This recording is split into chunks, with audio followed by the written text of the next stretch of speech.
All right, guys, today's cook is my all-day chicken and chorizo stew. It's cooked all day in the slow cooker. We're only using the slow cooker. We're not pre-cooking anything, so there's minimal washing up. But this is absolutely packed full of flavor. But trust me, this is one of the easiest recipes you are going to attempt all year.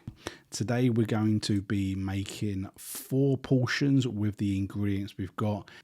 And you can serve this up with whatever you fancy: rice, couscous, baked potato, pasta, or even some lovely bread. So this is the shopping list that you're going to need. You're going to need some chicken breasts. So I'm using 3 medium-sized chicken breasts. I've got some diced up chorizo. You could use the sausage and you could chop it up yourself, but when I went into the store, they had some already diced for the same price. So c'est la vie. We've got some tomato puree. We've got some cannellini beans. They're going to pack it out and make it really substantial. I've got some chopped tomato. My flavorings are smoked paprika, garlic powder, thyme, salt, some ground white pepper, and a stock cube. You can use any kind of stock. I've gone for the stock cube. We're going to be using half an onion.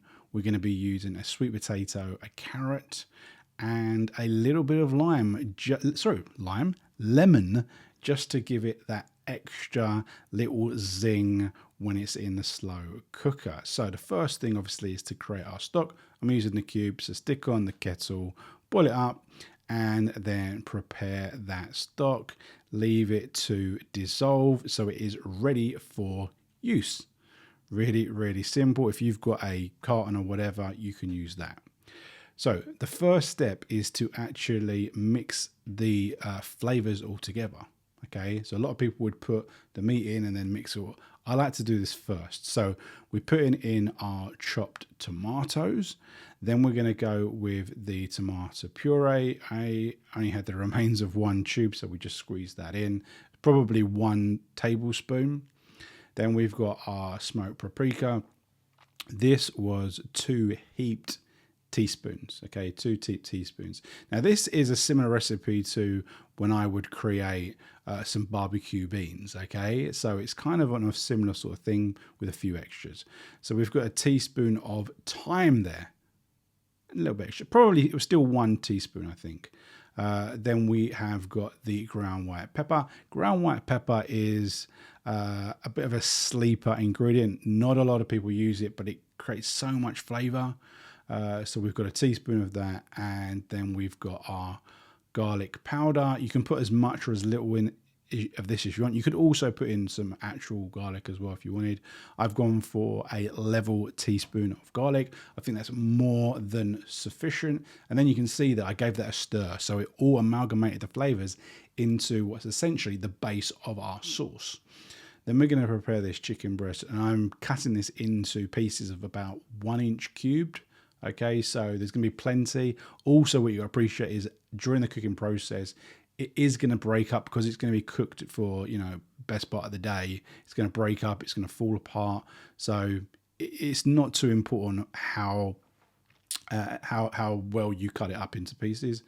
Then we're going to use the onion. I decided to just go for half an onion for the size that we're making, and you can see, cut it in half, cut the top off, and that allows you to slice through it without it falling all apart. You can see the root is still at the bottom, it's all together, and then I can just slice through and cut it into nice, very small pieces. Now I want small pieces rather than chunky pieces of onion. I just want nice because I just want the onion flavor throughout it. And then, so that goes in. And then we do this basically the same with the carrot. So the carrot, I just cut into matchsticks, and then I diced it. So again, you can see that's pretty small. Now the sweet potato is slightly different. Now the sweet potato will essentially mulch up. It won't dissolve, but it will completely fall apart during the cooking process. So really, it doesn't matter how you cut it up. Okay, but you just don't want it to be a whole potato. You want to give it a chance because it's going to thicken the sauce. That's what it's going to do. So then we throw in our beans, we throw in the chorizo, and then I'm using half of my lemon, not the lime. We went for the lemon this time.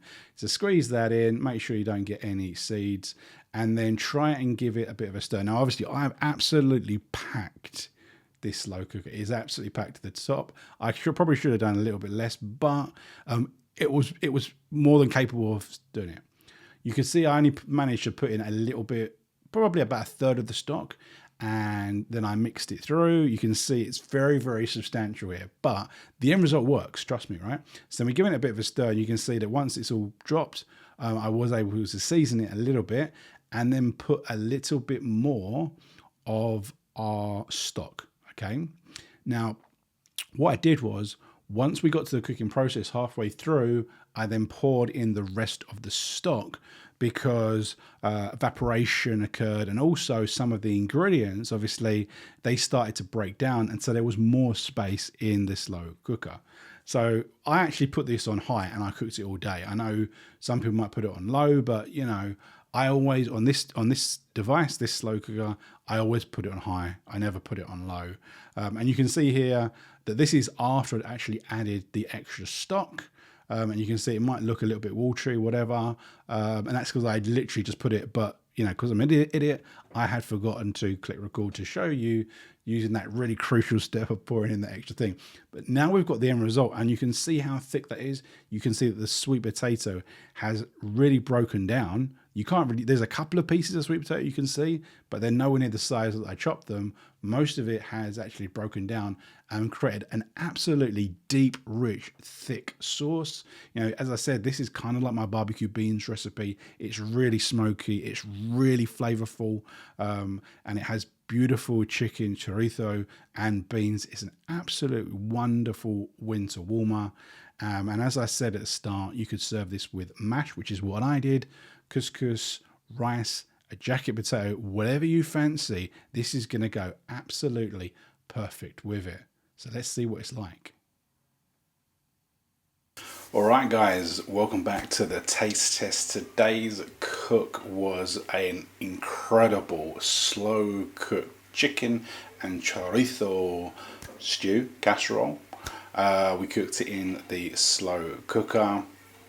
We had it on all day. It's my all day chicken, and this is a recipe that I cook about once a month during the colder times, so I cook it numerous times over the year. It is so easy because essentially, you know, you just watched it, we stick it all in the pot, we switch it on, and then it's done. We're not doing any pre-cooking like a lot of slow cooker recipes. You know, you're browning meat or you're softening vegetables. We're not doing any of that. We're letting the slow cooker do all of the work because, you know, it will render out the chorizo and the vegetables will soften because we're leaving it on all day. I got this morning, I stuck this on, recorded the video, and then I just left it on all day. I've done whatever I've done today, and now it is 7:20. So it is time for my dinner, and this is what I've got. So, as I say, it's time for the taste test. You've already seen the pictures. I don't think I can do justice without pouring it all over the floor, but looks absolutely incredible. I know the chicken is as tender as they come, but I'm going to grab a decent chunk.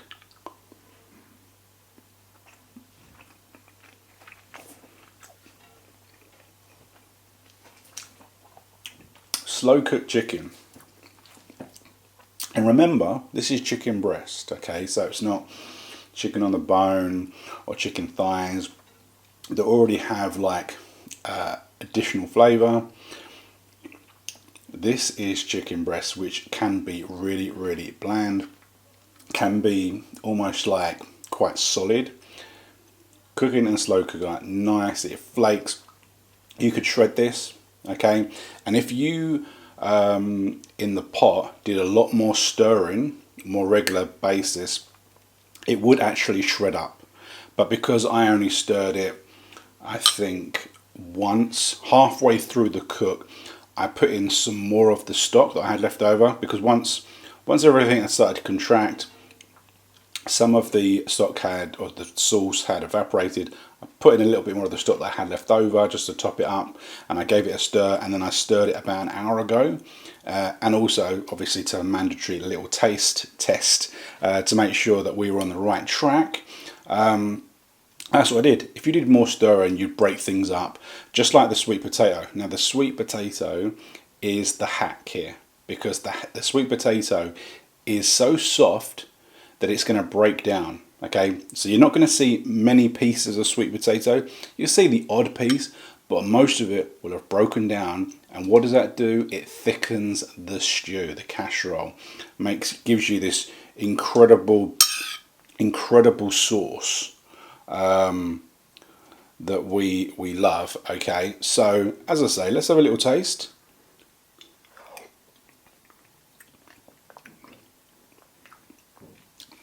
If you don't want to know what this tastes like barbecue beans with big chunks of chicken.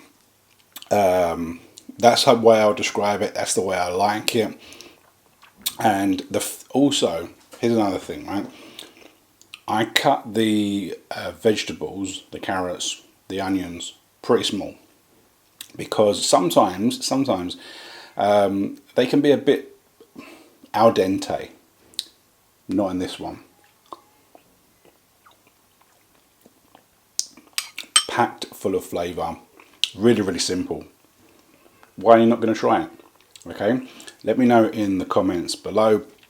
Hit the thumbs up. Check out the description for all the other stuff, and obviously subscribe if you're new to this channel. Subscribe. Have a wonderful day. I hope you've enjoyed this, and hope you give it a go. Oh. See you next time, guys.